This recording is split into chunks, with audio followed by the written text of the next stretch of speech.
Tiene la palabra el presidente de la comisión.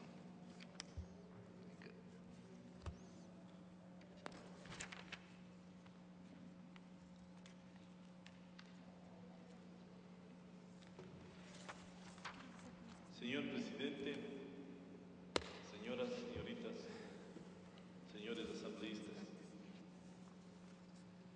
debo aclarar que este cuerpo normativo ha sido trabajado en su totalidad bajo la presidencia del compañero Norman Ray, quien, como es de dominio público, presentó su renuncia a la presidencia de esta comisión y nos corresponde, en nuestra calidad de vicepresidente de la misma, asumir la responsabilidad de presentar ante este pleno la exposición que a continuación queremos hacerlo para fundamentar las razones por las cuales se ha presentado el informe en los términos en los que los compañeros asambleístas tienen en sus manos. Sin lugar a dudas, nos encontramos en la antesala de un hecho histórico en el país.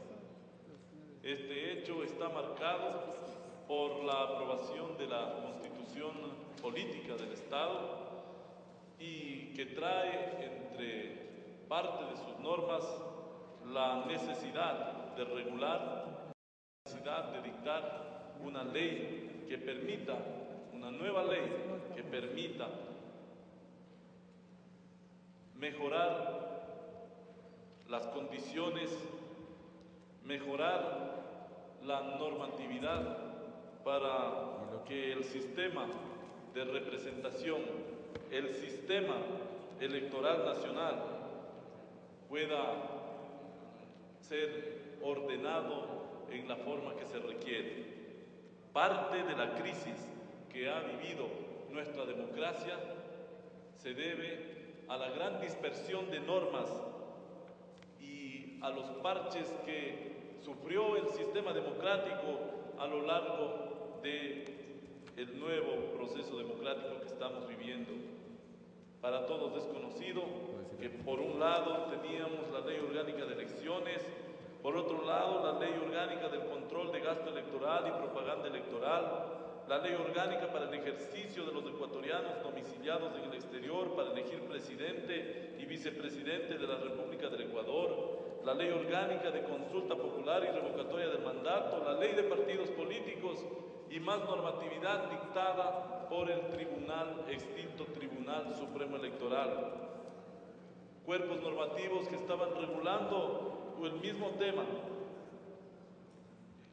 Cuerpos normativos que se fueron creando al calor de las negociaciones políticas, a la necesidad y gusto de los partidos políticos.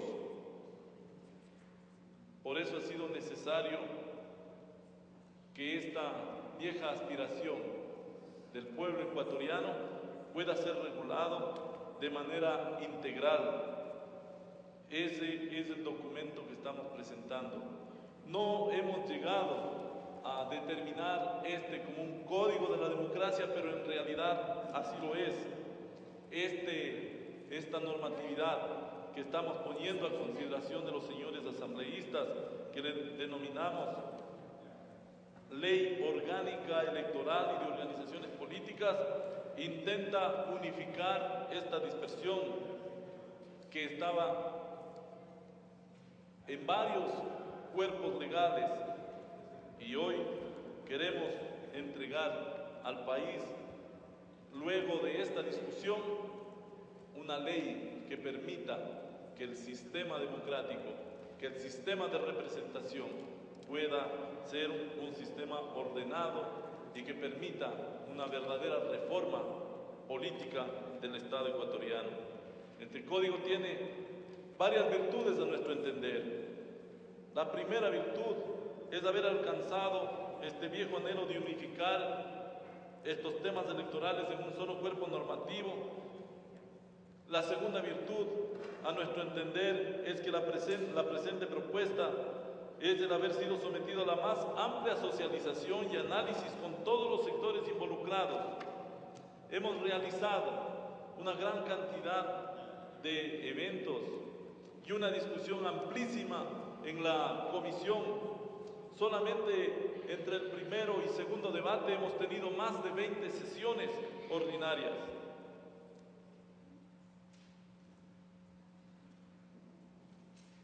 Para el segundo debate hemos recogido observaciones para el primer debate, alrededor de 30 observaciones para el primer debate, y para el segundo debate hemos considerado 16 observaciones de los compañeros asambleístas. Quizá una tercera virtud es la que se ha recibido aportes a la propuesta del sistema electoral desde diversos organismos y entidades que están ya conformando parte de este sistema. Y entre las principales características podemos notar que por fin hay una autonomía e independencia de los órganos de control y Tribunal de Justicia Electoral.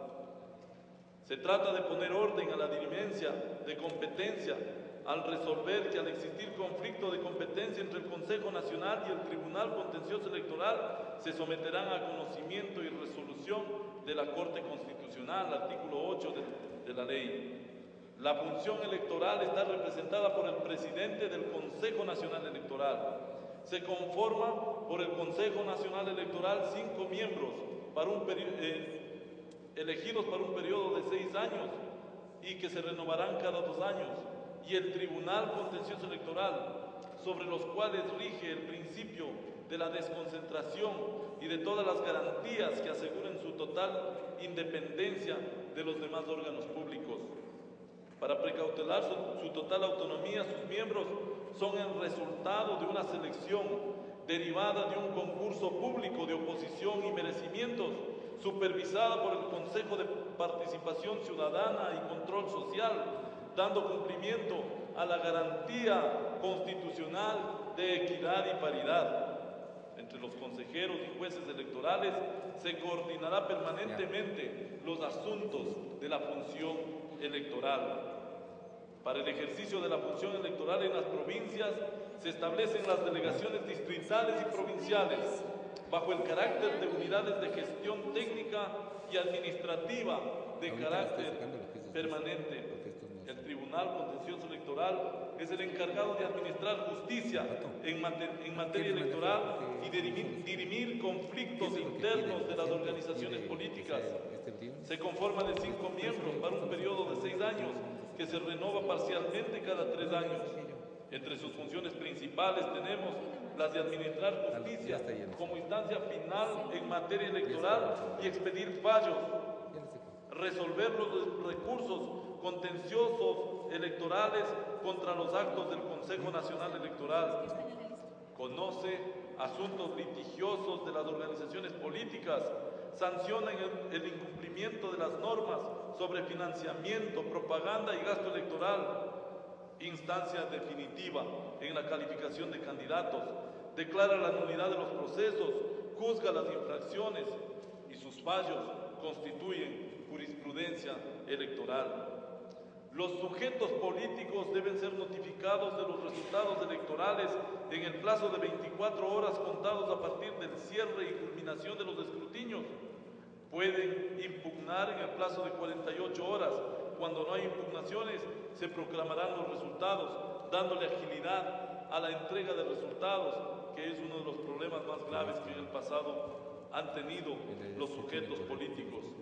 Se instituye una clasificación de lo que se considera infracciones de los sujetos políticos, de las personas naturales y jurídicas, de lo que se considera infracciones de las autoridades o de los servidores públicos, de lo que se considera infracciones de los medios de comunicación, de lo que se considera infracciones de las autoridades militares y policiales.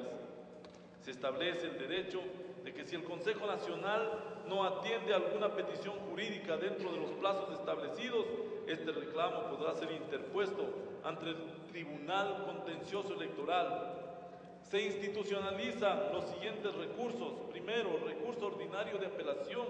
Segundo, recurso de queja. Tercero, recurso extraordinario de